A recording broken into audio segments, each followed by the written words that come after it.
This episode of the Off-Road Podcast is sponsored by Warren Medical Gear Outfitters and Colby Valve. Off-Road Podcast, episode 397, Off-Road Addiction TV. Tonight, Aaron gets framed, Coy goes white, and Ben skids into action. Welcome to the Off-Road Podcast, a podcast about everything off-road. We cover the news, review products, interview people in the off-road industry. Your hosts tonight are Aaron, Coy, my name is Ben, and joining us tonight is Caleb Thompson from a place close to Down Under. And welcome to the show. Thanks for having me. Yeah, thanks for coming on, man. Well, Always good. Never done a podcast, so watch me fail spectacularly. well, If you know how to talk, that's all that matters. that's all. I Pretty think good you're at that. setting the bar too high for yourself. And then my question is, from your house, can you see the ice wall? The ice wall? Yeah, you know, like the flat Earth thing instead of Antarctica, we're just surrounded by an ice wall. Can you see I the have ice to wall? climb a ladder, but yeah, maybe. Okay. I knew it was flat. You have to go up in a balloon to see it, like a weather balloon. One of those big white ones you guys Yes. like take you down? Yeah. Yeah. Yeah, one of them. Well, Coy, I'm curious, man. How'd you turn white when you were already white? Oh, I went to the mountains, and guess what I did? Fresh powder! Yeah, it was amazing. Got into some crazy deep snow. Yeah. I'm not gonna Whoa. lie to you guys. I'm kneeling in that That's photo. I gotta be honest. Okay. All There's All probably right. 6 feet of All there's right. probably 6 feet of snow underneath me. If I actually dug down to ground, it's probably up to my shoulder. But I have to be honest. Are you one of these people that insists on walking everywhere instead of taking their rig? Or No, I just got out to stand in the snow and got back in. Are you crazy? I'll drive my That truck is- acroll the street. Look at Just so him. they Does he get look out, like like a that. man that likes to go hiking? he looks I'll like he's in get- peak physical form. I'll get gas at the gas station and then pull out of the pump and pull in front of the door. Like I'm not I like gonna walk the pump to the I'm not gonna walk. inside to get a Snickers. To burn all those calories off if I do all that walking. I'm kind of jealous because I like the cold and we're in the summer just finished a week ago. So it's still quite warm here. Do you guys Yeah. even get snow? You I are? think they got some mountains Yeah, down that- there in New Zealand. Yeah, New Zealand. You guys get some decent snow, right? Are you guys Yeah. snow wheeling? Not where I live, but yeah, we get some pretty amazing snow in areas. Nice. Can you go snow wheel there? Not really. It's Okay. like access roads to the ski field kind of thing. There's nothing like you're not rolling up to the Rubicon and getting to Loon Lake and having all that kind of fun. There's nothing like that. So this picture here that Ben just took off, you can see my winch line laying here. I actually had to winch up to a tree where I snatch block back over and the muddy ditch that's behind Aaron and Ben's profile pictures there. There was a Jeep that was in there that I had to snatch back to and pull out. And I am pretty sure that is when I stripped my winch cable off my drum. So Uh-oh. yeah, I wasn't into the red yet, but I had it all loose, and then I just started winching. I didn't actually grab it by hand and tug it and make sure it was snug around the drum. So, yeah, popped her right off. But I actually got some that double-sided rubber emergency tape and got it back, kind of stuck to the drum, wound her back on tight, and kept using Yeah. it. Those But that's trees are something I'm gonna have growing. to fix. The trees are growing at a really funny angle on that picture. I wasn't trying to do that. I was leaning over with my phone, but yeah, it is. Oh, It is sure. at a fake angle. That road should be When you say flat. leaning over? Was that because you fell over or? No, this muddy area there is a very deep ditch, and I didn't want to walk down there, so I just like leaned over it so you could. That's see what I was it. asking. Because like that ditch looked like something I'd fall into. Oh, that's what the Jeep did. He fell right in it. Yeah, there's a tree down there. You got to be careful your vehicle's not too high. It's hard to see. Somebody actually notched it a little bit. On the Oh roof. yeah, they did. Yeah, Wow. they did. Peek under there. That tree's got to be 3 foot around. It's a monster. That is. Where That's is big that? firewood. That's probably halfway up the mountain there. We made it. We're going to Elk Lake, and we made it probably 2 miles from the lake. That's the base of where we started, basically, by Detroit. That's my buddy Alan in the Bronco. So we started out quite a bit. Yeah. That Land Cruiser and Bronco were the guys wheeling with me. That Bronco's a beast in the snow. Yeah. You know, I you sent me some video to share, and you know, I've got to say,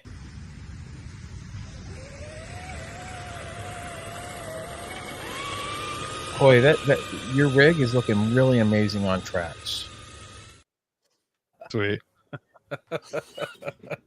My son has a fun time with that. Yeah, but actually, you did send me. Don't lie. Don't lie.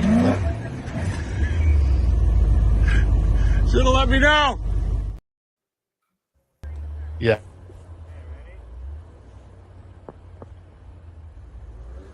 You can unmute yourself and talk over it if you need to. Boy.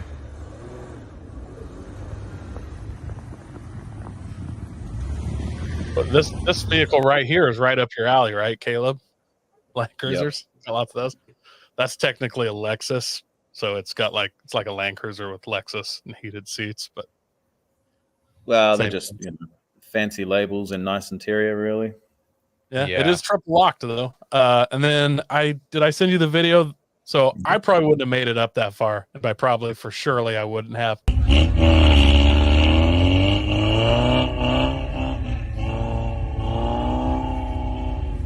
He done me the Kingsway.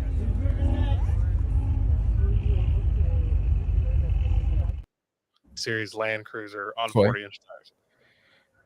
You need to unmute yourself again if you're going to talk over it. Oh, okay. It automatically mutes you when the videos play.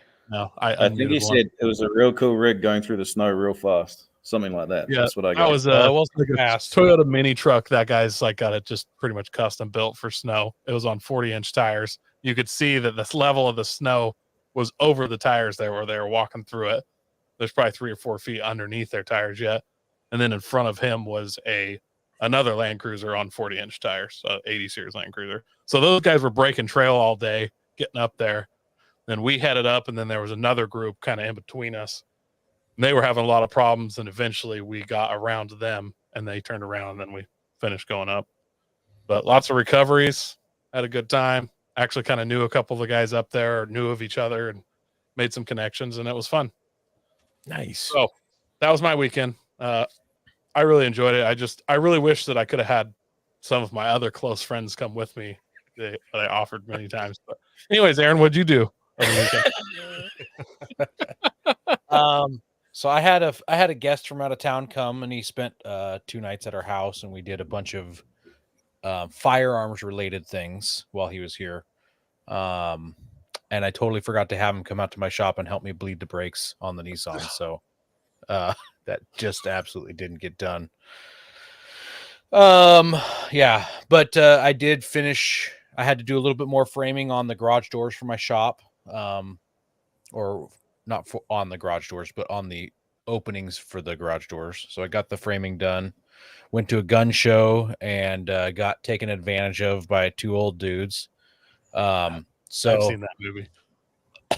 My buddy went to this one table, and they had these bags of 223 tracer ammo, and he was going to buy a 50 round bag of it for $25. They had it marked at 30 something, and he said, "Would you do 25?" And they said, "Yeah." And I saw this 100 round bag. I'm like, "Well, shoot, we'll get this 100 round bag for 50 instead." And so we brought it back, but the tips weren't coated red or green or any sort of coating on them. And we asked the guy, usually they're coated so they're tracer ammo. He's like, no, these are ones that didn't go to the military. They're not coated. And then I was like, that's just really weird. And we looked him over, and then his guy at the table came over, his other guy, and we asked him also. So we asked them both, and he assured us that they were tracer ammo. Well, that night we loaded them up in a gun and shot down into the field in the dark, and they weren't tracer ammo. So it sounds like you need to go to the next gun show and say you're going to exchange back this ammo, or you're going to receive it back So I That's ran that termite. into Chad from the Gun and Gear Review podcast while I was down there, and the gun club that actually puts on the gun show, that hosts it. Chad is a part of that group, so I reached out to Chad after the next day and told him about it. He said, "Well, if you remember who it was, I'll run down there and have words for you." And I told him the exact table location, what they were selling on there, the type of people that they look like, and what some other things. And he said, "Oh, I know those guys. They had their FFL revoked, so for some shady dealing. So sounds like they were in trouble for some other stuff." And he said he would let the president of the gun club know. So, yeah.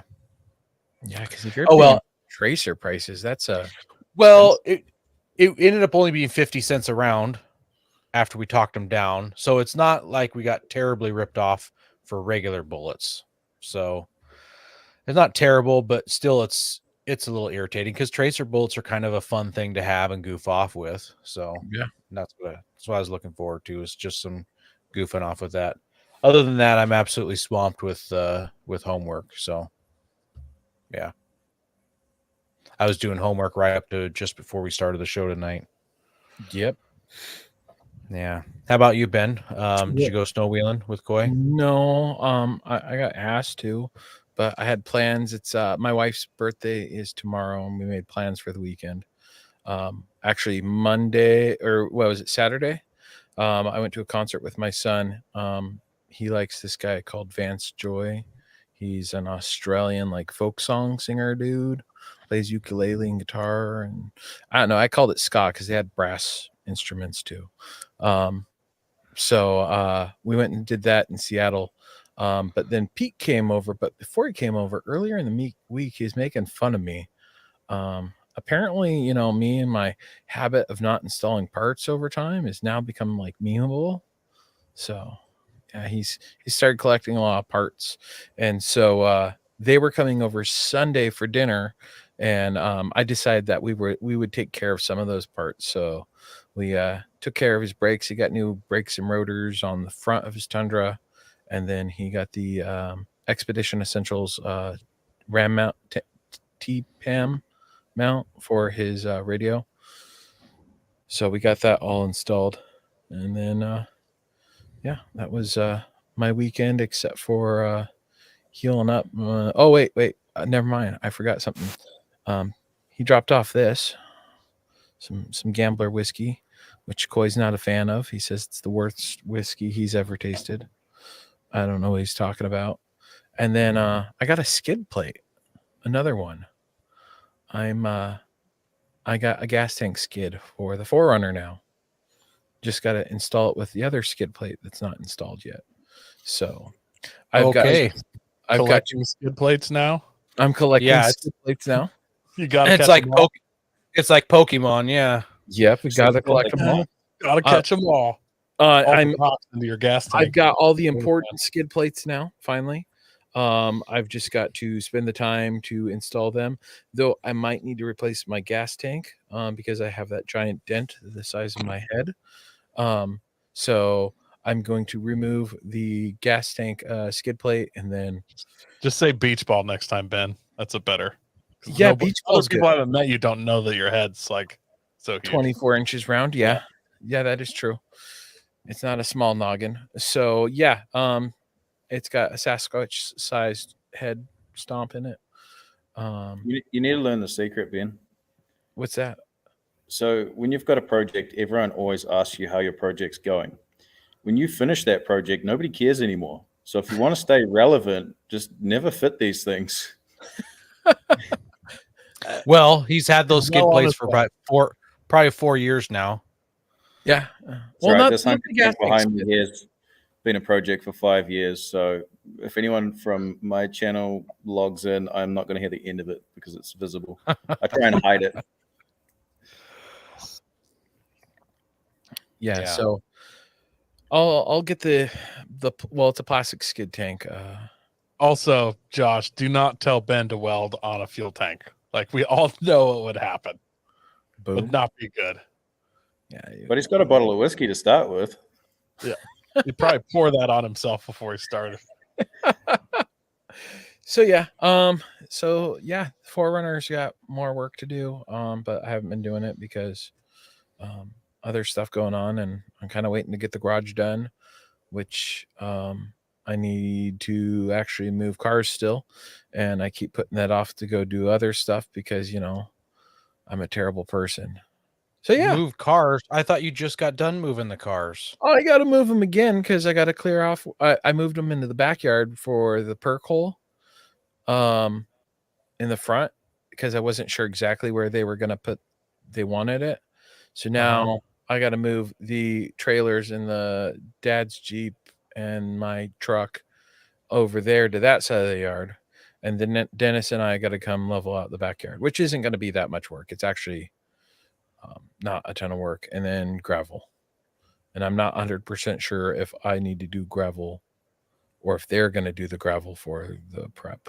I need to look at the paperwork and figure that out. So yeah. Outside of that, just a friendly reminder, the Earth Day Trail Cleanup Day is April 22nd, which is Earth Day. Mark your calendars, go out, get out of your computer chairs, go hit the trail, grab some trash. Every little bit helps, and you too can make the world a better place. What's the worst that can happen? I don't know. You could dent your skid plate, your gas tank. That's an adventure. That's totally worth it. Break your tailbone. Yeah, I've done that too. yeah. Damn scooter. You could blow out your tires. You could squish your exhaust. We can keep going, Ben. You could lose a bolt on your front spindle and be stuck in the snow for 2 days. Have to weld it back in the snow. Yeah, I know a guy. I just call him. He come help me drill. Maybe a stick would go under your truck and unplug something from your transmission and shut your whole truck down in the middle of a search and rescue operation. You have to get towed out on somebody else's driveway. That's pretty bad. Yeah, and the worst part about that whole situation is that guy was in the area I was searching. They found him the next day. Ouch, Ben! You could have been the guy that found him. I know. Had you had a skid plate. The kind of hero clout you would have for that, and then that we couldn't make fun of you. No, I could be like Rick, but I'm not. Sounds all right, I well, need we got to you guys go on some adventures and you don't come home. That's great. My wife you wishes guys. I didn't come home. Don't put me and Aaron in this. It's just I come home. Adventure finds me. He goes camping and the axe falls through the floor of his trailer. Oh, that's true. Yeah, That's talent. Yeah. I'm a walking bad luck You portal. know how much air your trailer has to get for it to come down with enough velocity that the axe then comes down and goes through the floor? That is a talent. Well, to Yeah. be fair, it's only like a 16th of an inch thick stuff right there. All right, enough Ben bashing. We've got some listener feedback. Neil reached out to us. He sent us an email. He says, I was listening to your show last week and thought you or a listener might be interested. I've got a 93 Honda Acti Attack for sale in Florida. It is a 4-speed with 4-wheel drive and a rear locker. The AC works and has a radio with Bluetooth. It's got a Florida title, can be registered. Comes with the wheels in the picture and the original steel wheels, and it's got brand new Toyo Open Countries. He wants $9,500 for it. It's a sweet looking rig. I think Ben should buy it, number one. But That has the best interior of any of these, I don't know what class K vehicles or whatever you want to call it. It's got Yeah. like diamond stitched seats in it. yes, That's pretty pimp. But the number Yeah. one question: does it have VTEC? it's Right? a Honda, so it should. I don't know how much nitrous it has, but I know how much I'm going to put on it. It would do wheel stands, surely. Probably only when you hit the brakes. Anyways, yeah. So I might just do it while I'm driving down the road. So Neil reached out to us, had just mentioned that he had that for sale. I thought it would be fun because it was relevant to our topic last week. So if anybody's looking, he's in Florida, and it's got a sweet headliner too. I didn't notice the headliner before. Yeah, this thing's pretty pimp. It's got a nice roof rack too. Yep. I think he hit a bird or something. There's some feathers stuck in the roof rack. Definitely a trophy there. LED light bar. Yeah. This thing's pretty awesome. I'd love to have it. Yep. I kind of like it. We also want to thank our sponsor, Patriot Patch. Head over to patriotpatch.co and check out their selection of great patches, shirts, cleaning mats, signs, and stickers. You can also join the Patch of the Month Club for $15 and receive a patch, matching sticker, and artist proof each month.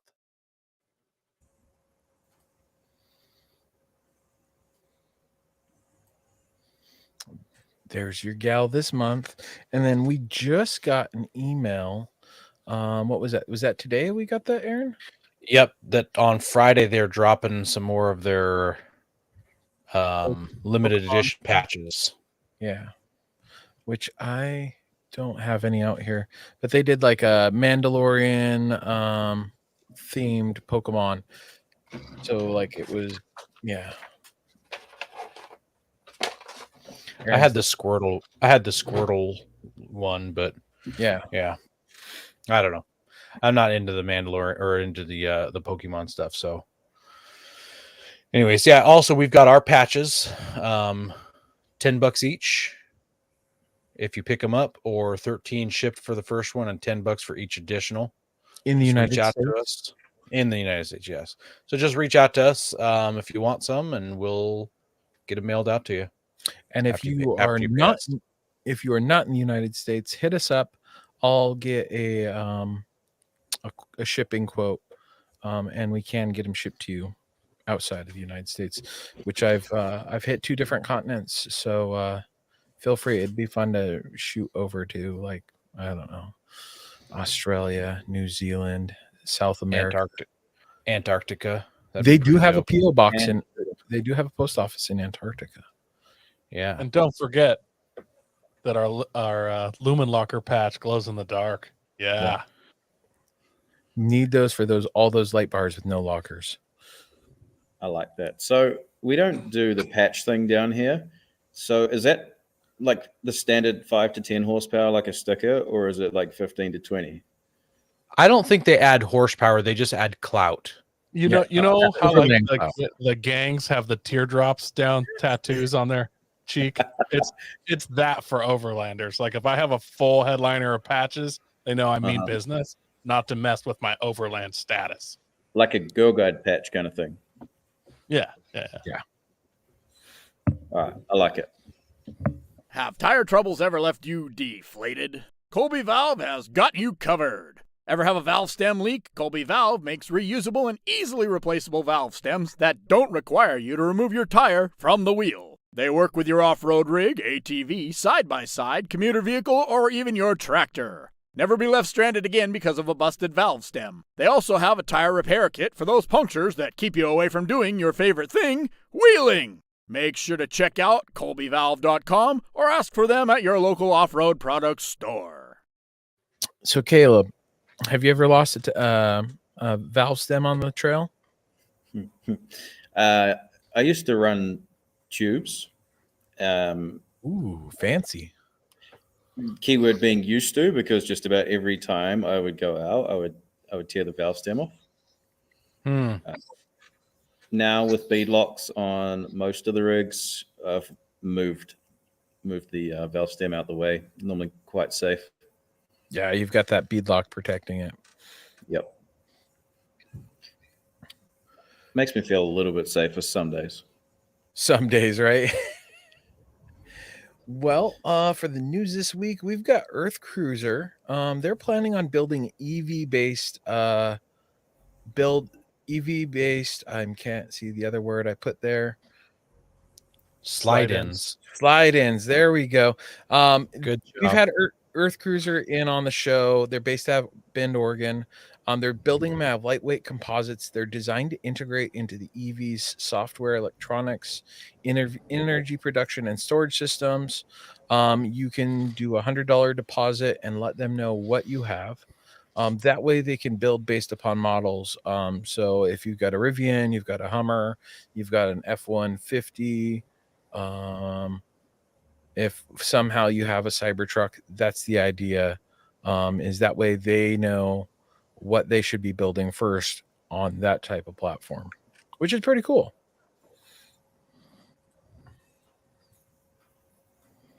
Did you grab any pictures of that one? Did I? No. There are no No. actual pictures of that. There's like fake Okay. blueprint, nothing. So Yeah. love Gotcha. to show you guys pictures, but it doesn't Use yet your- exist. Use your imagination. Yeah.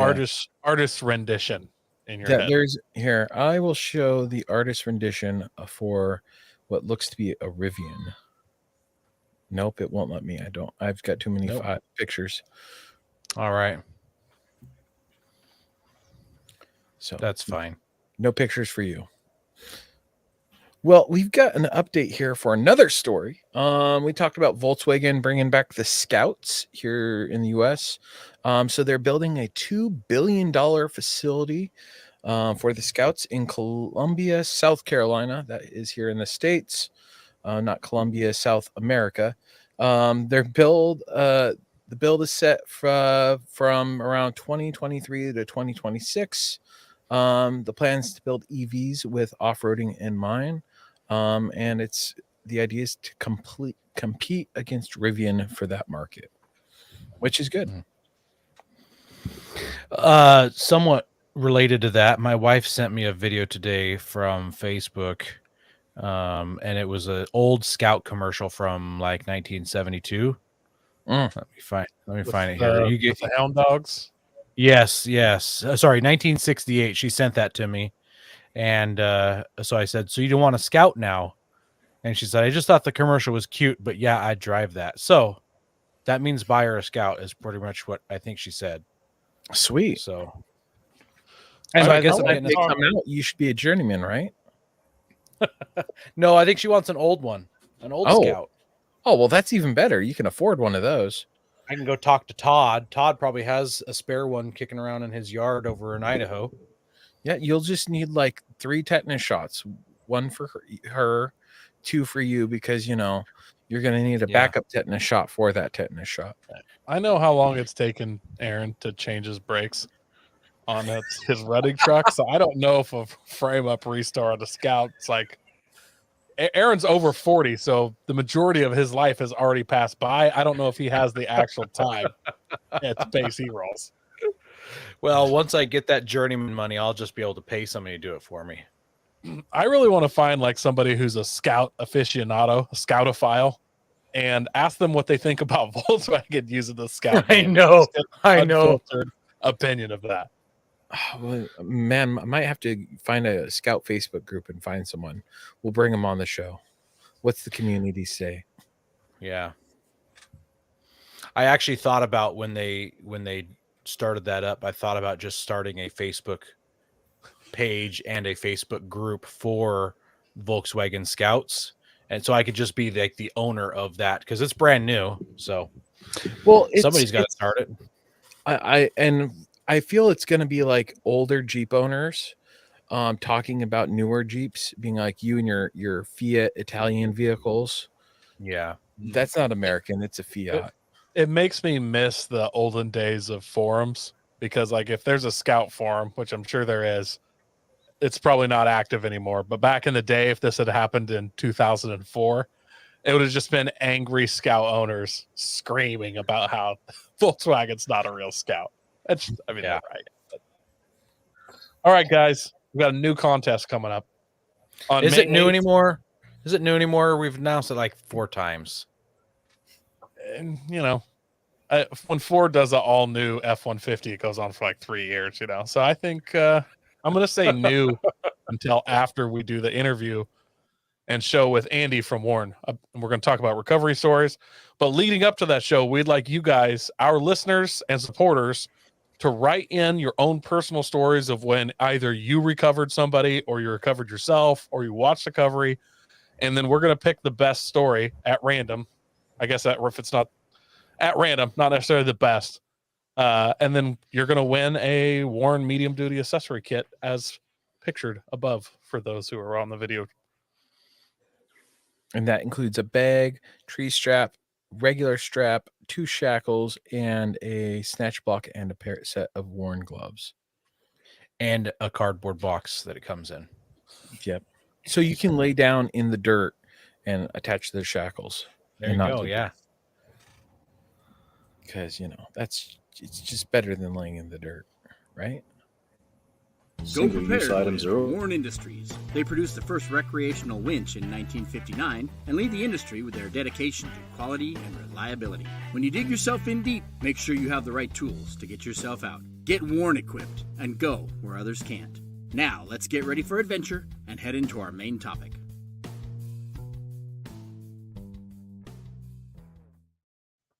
Well, so last week for our news, we talked about a disaster, a cyclone in New Zealand, and this guy named Caleb Thompson. And then in the compact culture group that Andy has, he posted that story and tagged Caleb in it. And I was like, maybe I should get him on the podcast. And here we are today, this week, not even a full, about a full week away. So was pretty cool to be able to get you on. But we got to start off with the Fast 5 facts, man. So new or old vehicle? Old. Summer or winter camping? Winter. Rock, sand, snow, or mud? We have no rocks here, so rocks. Favorite vehicle brand? Depends. On-road, Chevrolet. Off-road, tube chassis. Tube chassis. I love it. Chassis. That's a first. I like that. Favorite? I think tire? I think Chevrolet was a first also. Yes. I have to clarify though, when you say winter, you guys are all like backwards from winter and summer. You're talking about your cold season. Yep. So when you guys are in shorts and what do you call them, flip-flops over there, we'll be like snuggled up in blankets trying to camp. Shorts and thongs.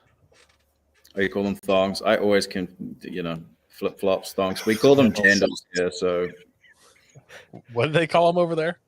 jandals. Jandals. I'm sorry. It's I have to do. I'm sorry. So I always call them sandals, but you guys say the same thing, but with a J. Yeah.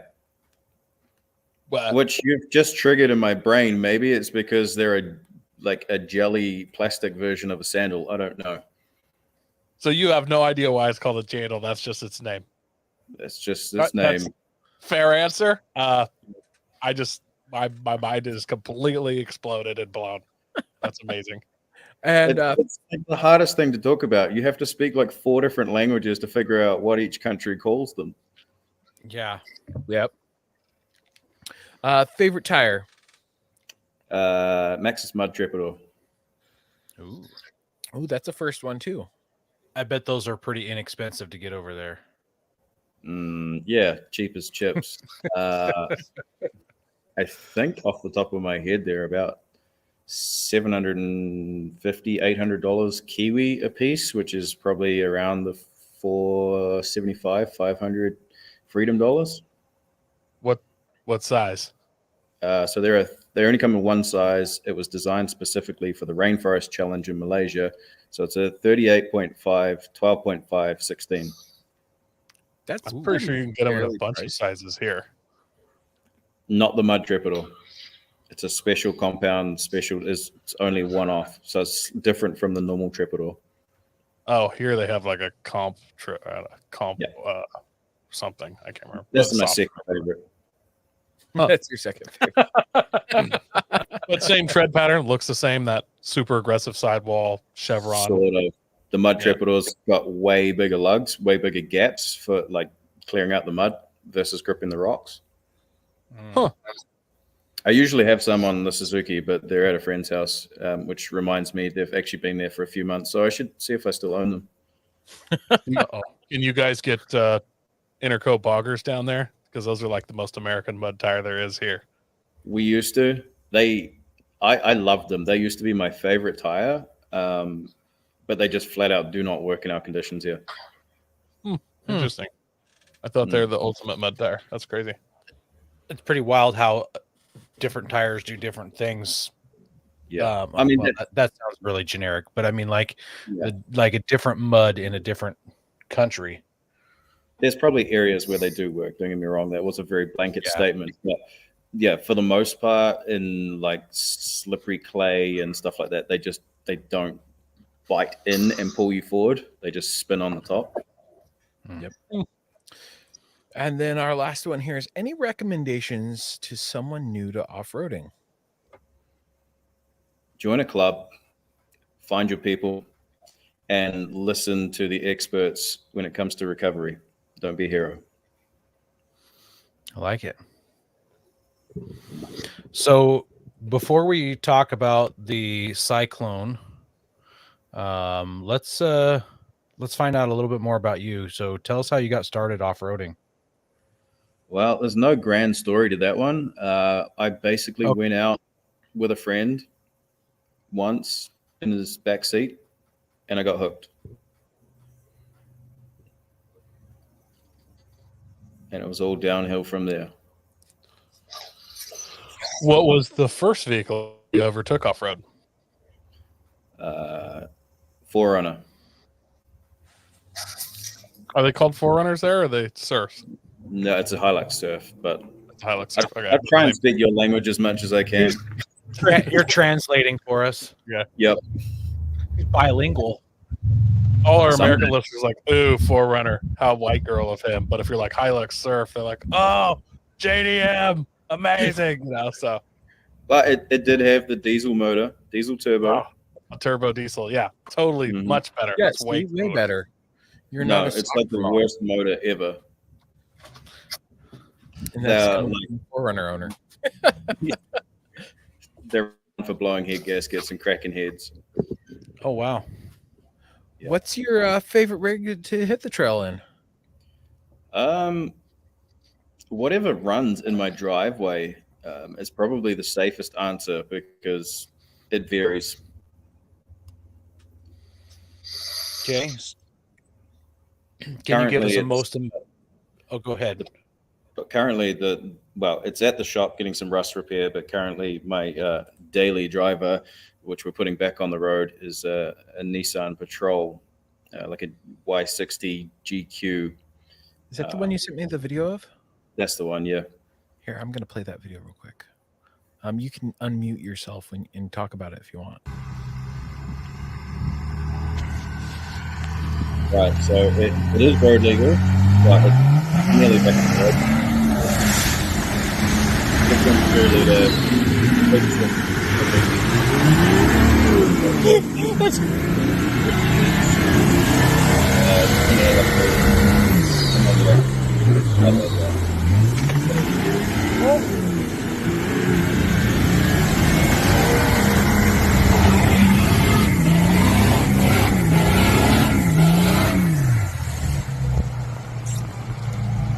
And my theory behind the driving style is I paid for the whole tacho, so I'm going to use it.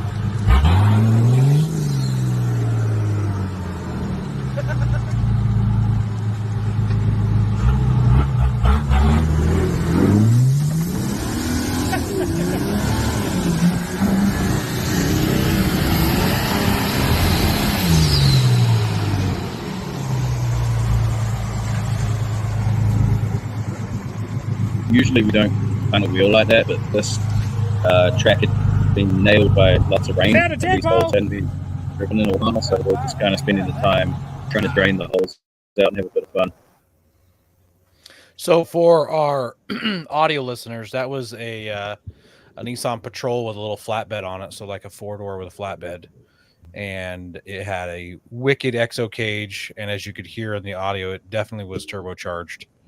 So, and it was going it literally jumped into a mud hole that went above the hood and was driving back and forth, working its way out. So Going nowhere fast. Josh, yeah, but sounding good and looking good at the same time. Josh says Nissans are the best. Yeah, those older patrols are pretty bomber. That's the best Nissan I've seen this year for sure. Sorry, Aaron. It's only March. I just realized watching this video is New Zealand like the Florida of that your guys' hemisphere? Yeah, kind of. Yeah. Like if you jumped out and wrestled an alligator in there, I'd been like, oh, okay, that looks about right. Like If we had alligators or crocodiles or snakes or anything dangerous, we'd probably try it, but we don't. So what you're saying is New Zealand is like Australia with its beauty, but not with its creatures. Yeah, you can walk around in bare feet. You can sit down on the grass and have your lunch, and you don't have to worry about what's going to eat you. All right. Interesting. Well, why don't you, after watching that video, why don't you tell us the most embarrassing moment on the trail?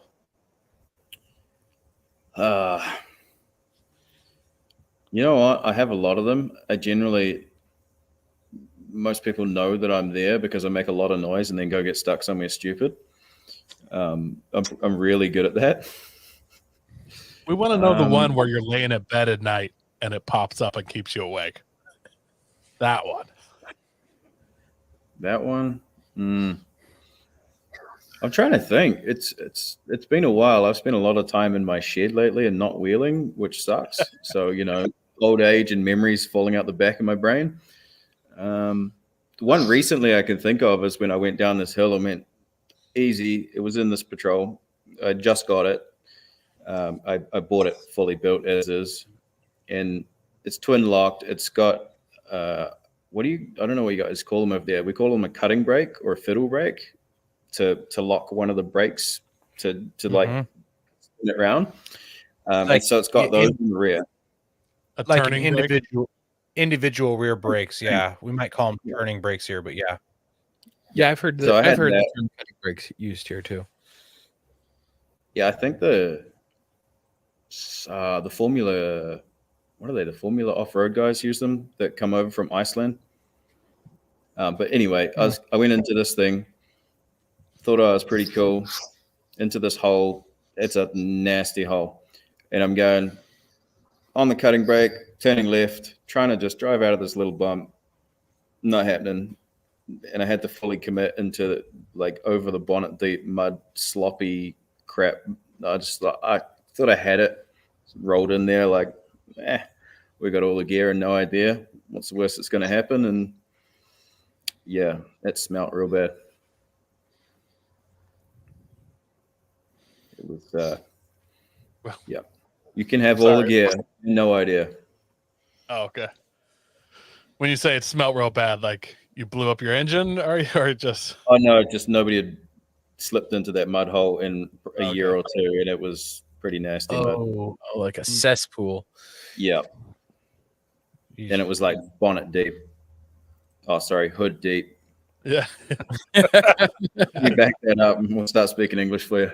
I thought about correcting that one, or translating that one, but I think everybody here knows. So how did you get out of that? Out of curiosity, did you winch yourself out of it, or?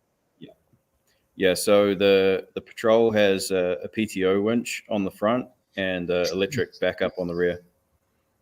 Nice. Are there a lot of trees that you guys went off of, or do you carry anchors and stuff?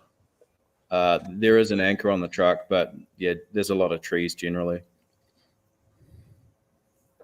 What would be your favorite place to wheel of anywhere you've ever wheeled? Sand Hollow. Hands down, Sand Hollow. Okay. Johnson Valley was beautiful.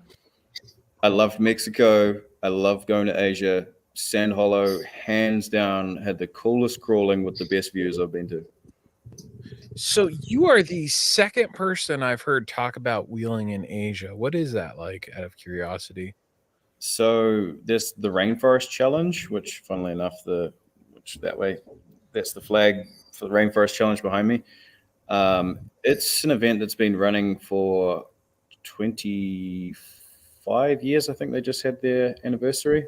I'm probably wrong on that. It's been a few years. Basically, it's a massive international like winching event, and you spend about 8 or 9 days in the Malaysian rainforest going like 100, 200 vehicles. You go to the first campsite, and then they set up all the obstacles, and then you go to the next campsite, and then the next campsite. And yeah, it's a full-on competition. It is classed as one of the top 10 toughest motorsport events in the world. Nice. I've seen the videos on YouTube, and it looks gnarly. It's pretty amazing. I hope they have showers at camp for you. Nope. So we get really lucky. A good buddy of mine, Rudy, because we normally go as media. So we're normally filming, and my buddy Rudy always looks after us, and he hires the local club. It's normally the Belantara 4x4 club, and we pay them a bit extra. They cook for us the whole time. They set up our camp for us, but they always scout ahead and find us a river or like a lake or somewhere where we've got running water, which is great because there is no ice. There's no cooler boxes over there. So you have a lot of warm beer. So we tie it in a bag and dunk it in the river. Come back later on, you have cold beer. There you go. So it's not actually, it's not a competition point to point. You go to a camp, they have a competition set up, you move to a different spot. Oh, I thought it was more of a rally, like a Dakar type thing. It would be cool if it was, but it would be mayhem if you did it that way. Huh. Yeah, it's just lots of little, they call them SS stages, lots of stages set up. So you'll set up camp and there'll be, 5 or 6 little stages, and then every competition vehicle will go through it, and then you park up for the night and then convoy to the next zone. Nice. Well, this question is going to be a hard one, I guess. Is any places you want to go that you haven't gone to yet? Yeah, there's a few. I've always wanted to do the Rubicon. We got as close as Loon Lake. We went over and stayed with Tim Scully from Scully Off-Road. His buddy of ours, he looked after us while we were there. And we ended up borrowing the Trail Gear rock crawler, and it was snowing, and we went out to try get to the Rubicon. We got as far as the edge of Loon Lake, and the snow was like 8 feet deep, and we just couldn't get any further. So I've always wanted to go do the Rubicon. Yeah, I just want to go bang panels, and it just looks like a good time. I'm sure there's lots of clubs down here you could down there that you could reach out to and get a seat with if we can smuggle you into the US. Yeah, that's going to be the problem. Get that trail rating badge on your patrol. Got space for it on over here. So I guess it's time to talk about the cyclone. Did it affect your house at all? In terms of damage, I had one Clearlight roof panel get ruined. That was it. But I had no power for, I think, about 7 days. And I worked from home doing fabrication and stuff, so I couldn't work for a week. And then, we decided to go help down the line. I left home. I still had no power. That causes a warm beer problem also then too. We do have a fridge in the 80 series. It was working overtime. But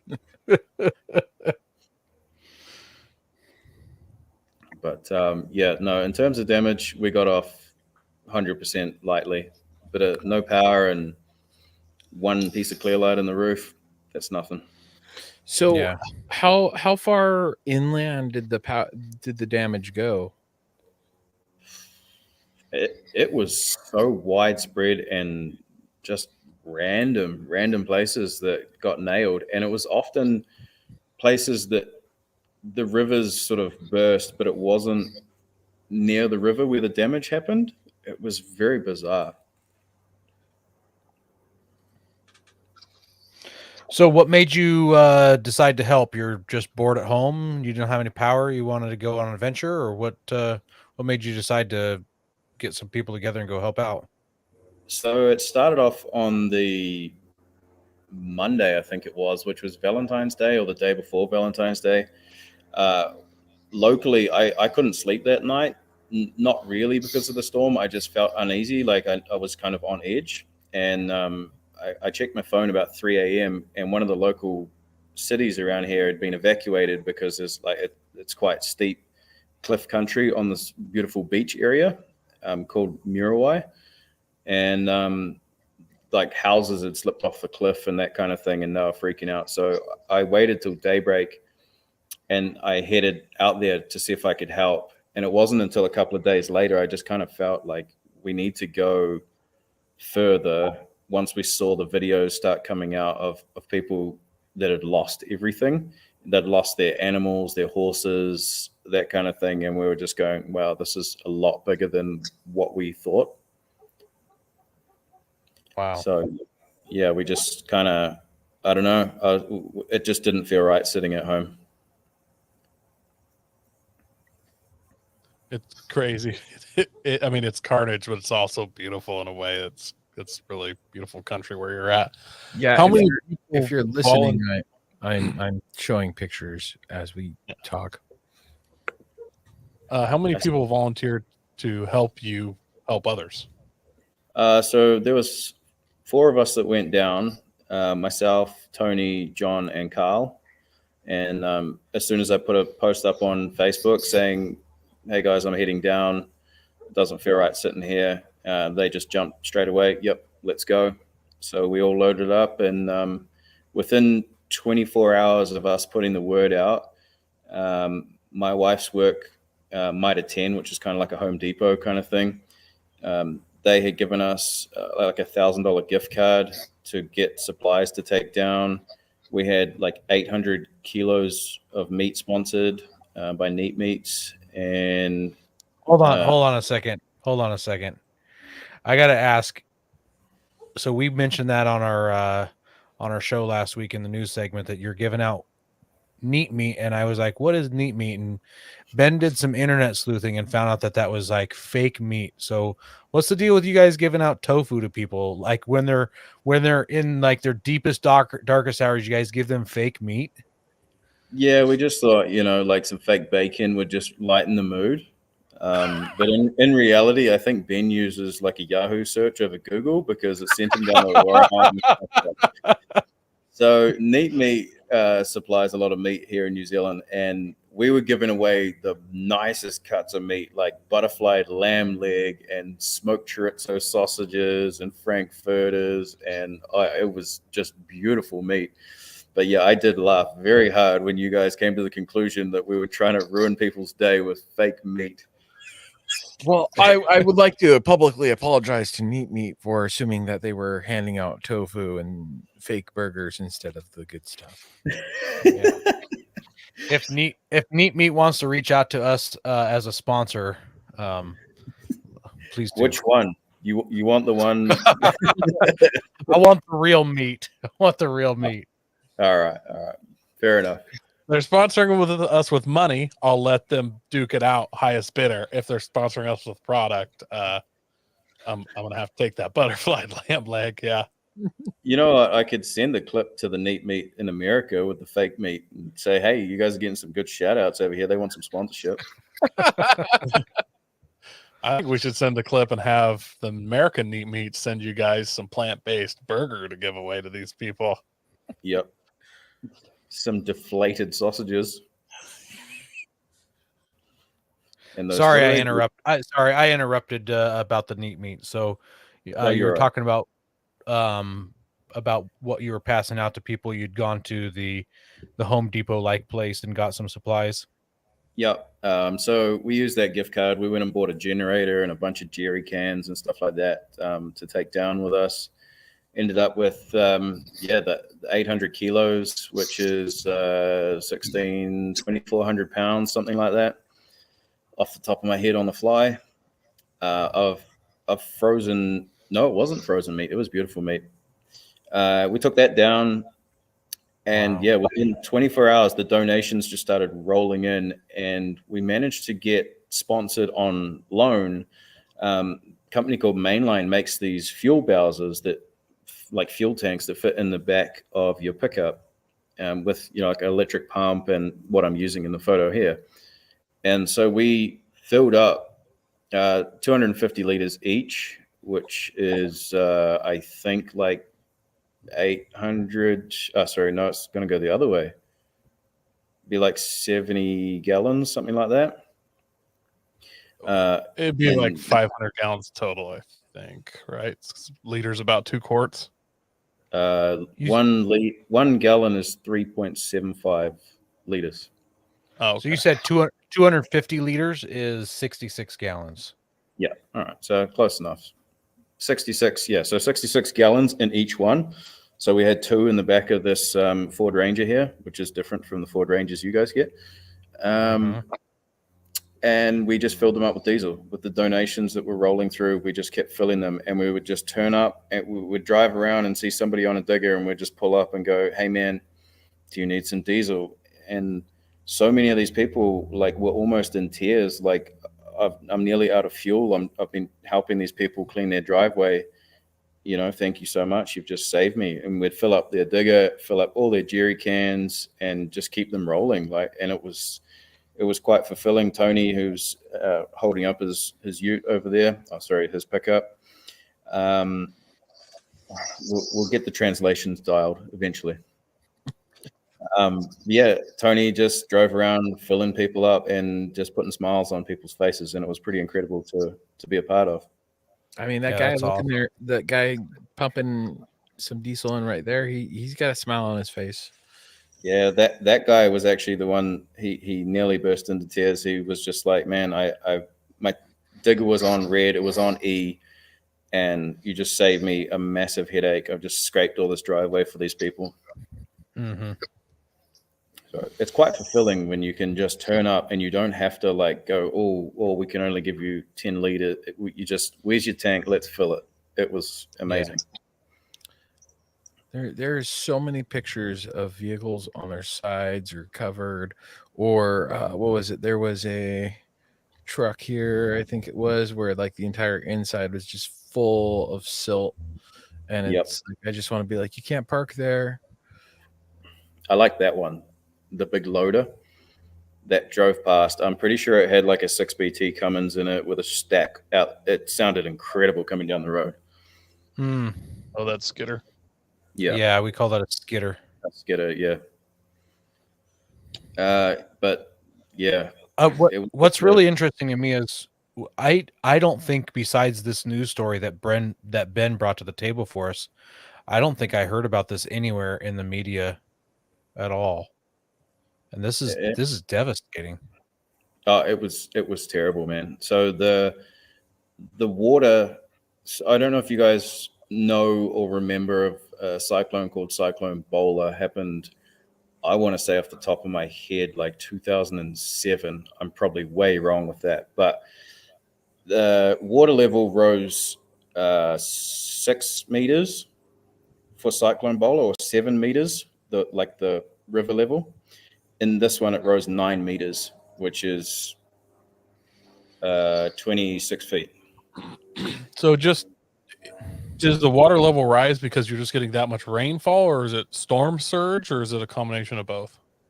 It was pretty much rainfall. I think I heard the equivalent of 72 Olympic-sized swimming pools of water coming down. I think it was per minute. It was quite incredible. And this all unfolded in the middle of the night too. So the water level was at its highest between sort of 2 o'clock and 4 o'clock in the morning. So everyone's trying to escape in pitch black darkness. Yikes. That poor GTO. That's a Holden Commodore. I like it. Nobody knows that. Car guy. Yeah. So if you go back to that truck, had 4 doors, Koi. Also, it wasn't a 2-door, it was a 4-door. So you guys see the Monaro over there? No. What was that? That's the G8, isn't it? The 2-door. Yes, that would have been a Pontiac G8. Yes. Yeah. So that Right truck, Yep, that truck. the water level came up. I saw a video the guy was pointing out. I think the water level came up to about the red stripe on the side of it. On the So that would front have cab. been over to the top of the car Yep. easily. That's nuts. It was quite surreal to see all of that stuff and then hear the stories afterwards. So how continues the recovery? Are you guys still going out there? As the government stepped in and started helping? I think I saw a picture you'd sent me, which I need So to post. the army and the Red Cross and all the do-gooders and high-vis vests are still down there. I think they're still having lunch breaks. The army were really good. Took them a while to get wound up, and once they were wound up, they were doing really good. They were pushing into the remote communities and taking fuel and food and stuff in there, which was cool to see. We've been home for a week, and we are planning to try and get back down there. We've kind of got our finger on the pulse to see like who's needing what, who's cut off, and just making sure that the people in the rural communities are actually getting looked after, because often they aren't. It took 2 weeks in some places to get supplies into some of them. So our plan is to take our tough trucks down there, and if we have to winch our way into communities, then that's what we'll do. Bring your saws and winch yourself in, huh? So that's the plan. I'm hoping it doesn't come to that. Well, part of me wants to do that, but like for the sake of the people, I would like to see them looked after to the point that we don't need to do that. Yeah. What is a little off topic here? What is that white pickup truck that doesn't have the canopy cap? So that's an old Ford Ranger. That's like a 2007, 2008 Ford Ranger by the look of it. There's a close-up picture for you, Aaron. It was I mint. didn't get it. Yeah, it was. That was Looking at the stickers on the side, that says HSV, which is like a GMS, and it's Club Sport, so that'll be a V8. That's the hot rod version. Yep. Well, it's And they don't make them sad, anymore, so. sad that this happened to everybody down there. But on the other hand, you do get to kind of experience your own adventure doing this, which is bad for them, but it's a rewarding experience for you, I imagine, in a lot of ways. It certainly was. I couldn't ask for a better crew to go down with. It was, we all had over 10 years of experience wheeling. We all kind of knew each other somewhat. Well, most of us kind of did anyway, but we all just got on so well, and we just knew we had each other's backs, because there was quite a couple of neighborhoods we went through that were quite heavy, I guess, with gangs and stuff like that. So you kind of had to keep your wits about you. Gangs in New Zealand? Yeah, there's a few of them here. So did you have to do much wheeling, or had people cleared the roads enough by the time you were going through those areas?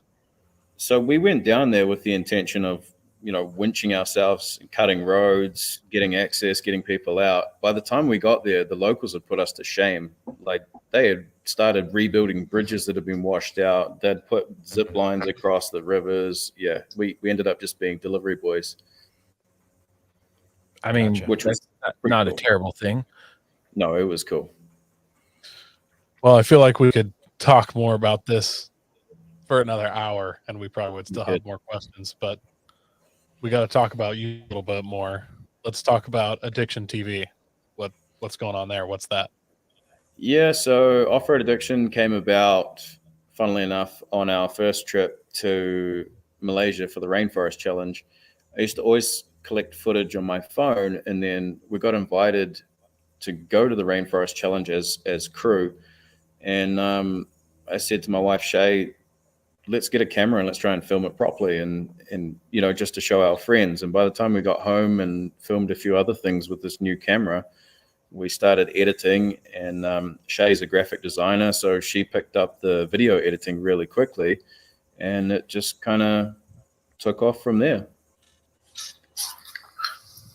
So you let the brains take care of the editing, and it got done good, well, huh?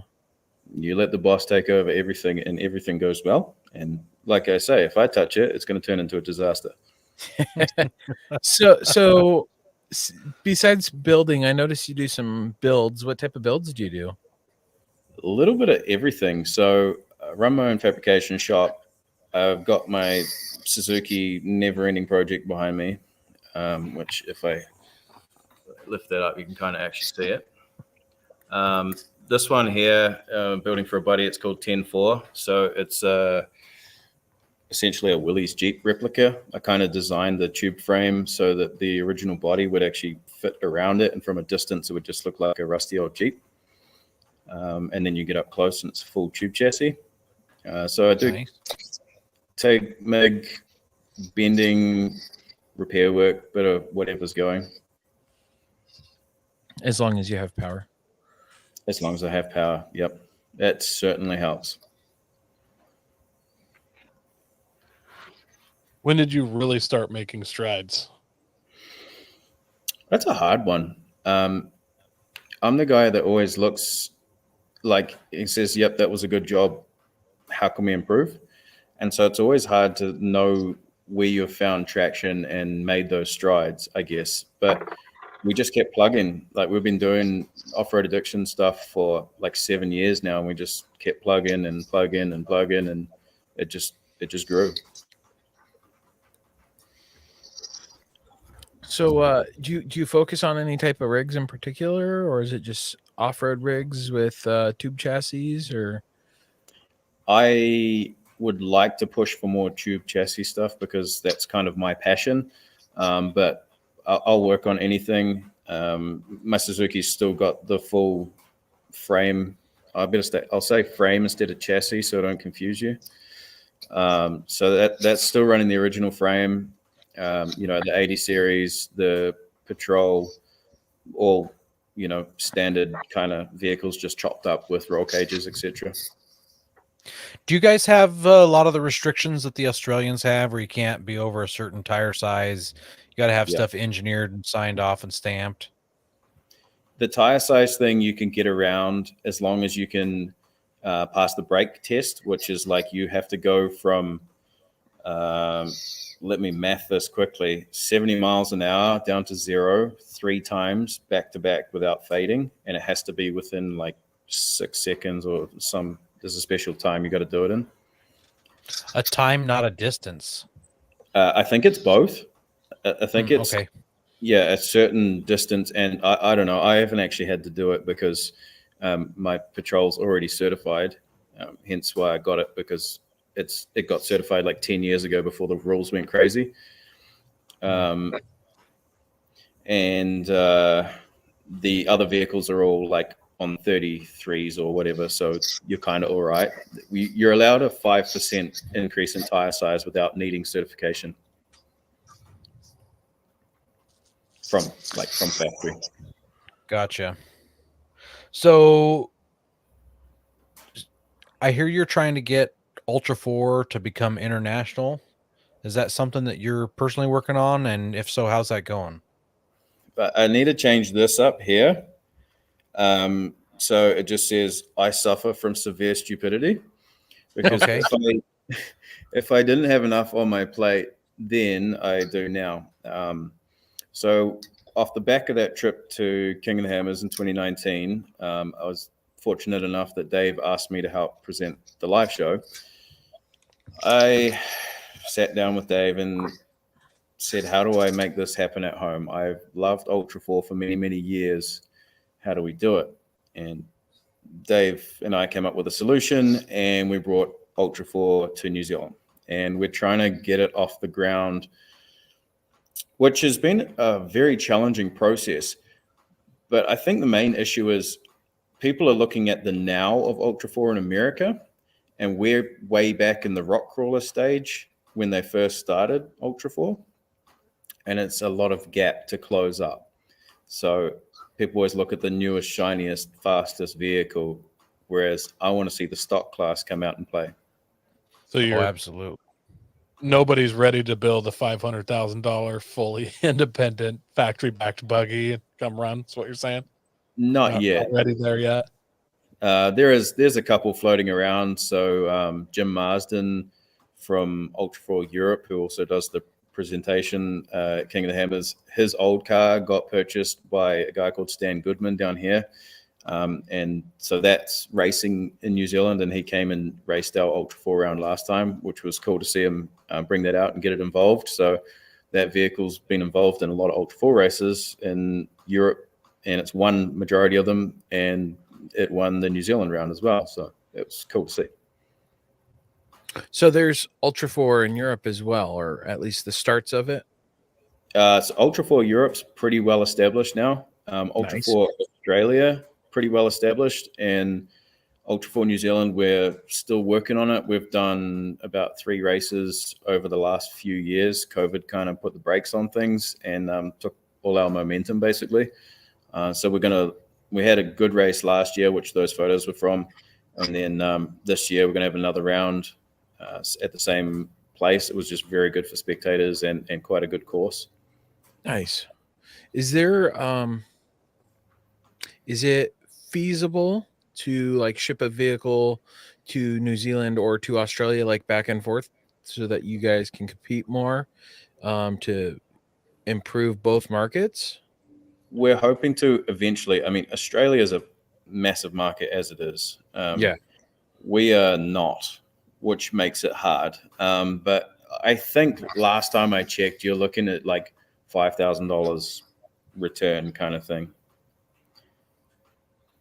But if you got a 40-foot container, then you just load up, 2 or 3 cars and split the costs.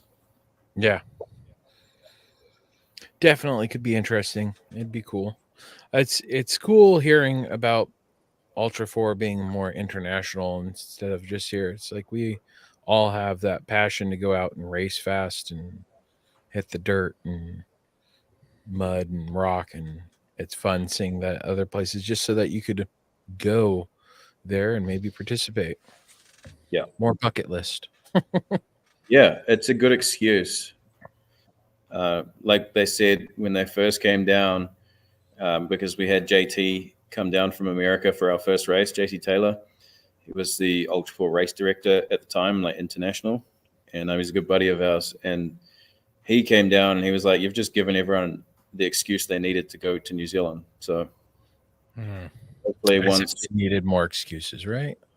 Yeah, that was the final nail in the coffin. Now we just need to get the rounds running smoothly, so when people turn up, they got something to watch. There you go. Nice. One more reason to travel to New Zealand. One more bucket list reason. Go watch the Ultra 4 there. Yep, come on down. There's no corn dogs, not really our thing, but we could do you a burger or something. Well, I like burgers. Burgers and beer. Yeah. You guys Especially come when down. I'm gonna bring Neat Meat and get you some fake burgers. Down. Especially, I was gonna say I like burgers, especially when they're real meat. Yep. Yeah.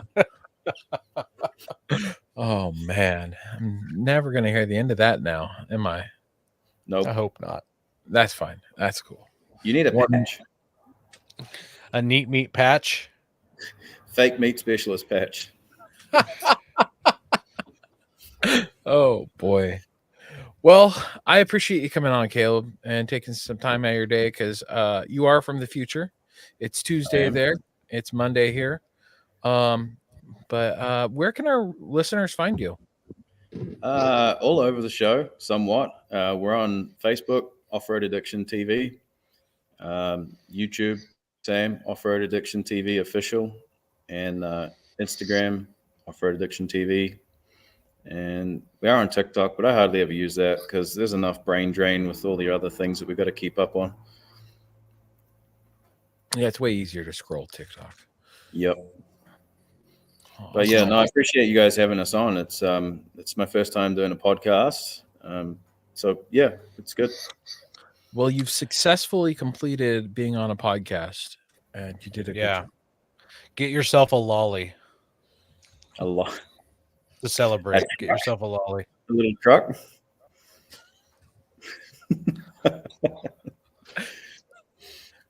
So what is a lolly? So that I can be corrected on that again.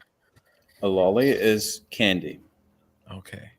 Just any candy is a lolly. I love lollies. Okay. Yep. I can Me tell. too.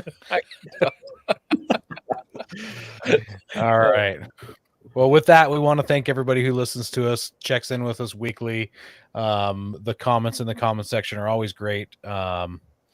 We appreciate you guys. We appreciate you helping correct us in the comments too when we say something wrong or if we can't think of the right thing.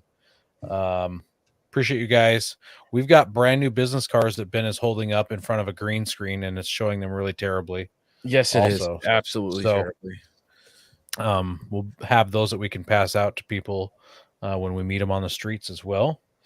We really appreciate you guys out there. We couldn't do this without our listeners. Make sure you're sharing us with our friends, helping us grow, and God bless America and New Zealand. Don't forget to visit Patriot Patch and join the Patch of the Month Club. Check out our Gaia affiliate link for up to 40% off. Also, don't forget to head over to Warren Medical Gear Outfitters and Colby Valve to see all their great gear. We are a proud part of the Firearms Radio Network.